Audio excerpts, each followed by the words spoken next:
mjumbe wa mkutano mkuu wa Chama cha Mapinduzi Taifa, kaka yetu Barwani Muhuza.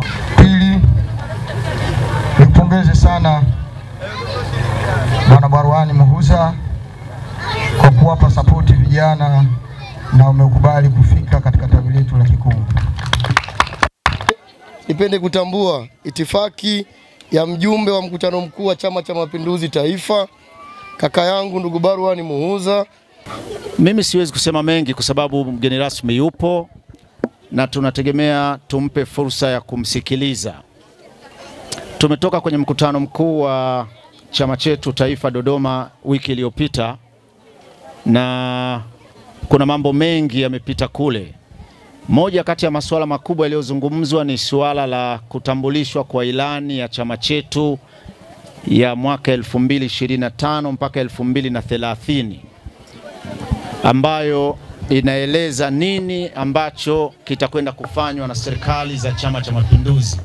Serikali tunazo mbili, serikali ya Jamhuri ya Muungano wa Tanzania na tuna serikali ya Mapinduzi ya Zanzibar SMZ. Zote hizo zinatumwa ama zinapewa majukumu na Chama cha Mapinduzi kupitia ilani yake ya uchaguzi ya mwaka huu 2025 mpaka 2030. Kwa hiyo mimi nimwachie mwenyekiti wetu atakuja kuzungumza, lakini jambo moja tu ambalo mimi nitalisema hapa ni kuwakumbusha vijana. Tangu mwaka huu unaanza mpaka sasa bado unaendelea kukumbushwa. Jamani, msijiweke nyuma vijana. Fursa zipo. Hapa nazungumzia fursa moja tu. Usikubali kuendelea kubeba pochi ama mkoba wa bosi. Na wewe unaweza kuwa bosi siku nyingine. Fursa ama nafasi za kugombea kwenye iwe ni udiwani ama ni ubunge, nafasi zipo, hazina mwenyewe. Yeyote mwenye sifa anaruhusiwa kugombea. Kwa hiyo jipime mwenyewe, pima wenzio wanakuona unafaa. Kama ni hivyo, tumbukia. Gombea udiwani, gombea ubunge.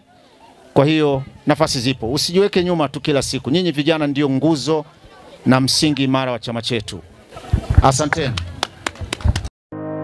Ili kuwa mwanafamilia bora wa Global TV, usisahau kusubscribe, like, kushare na kucomment.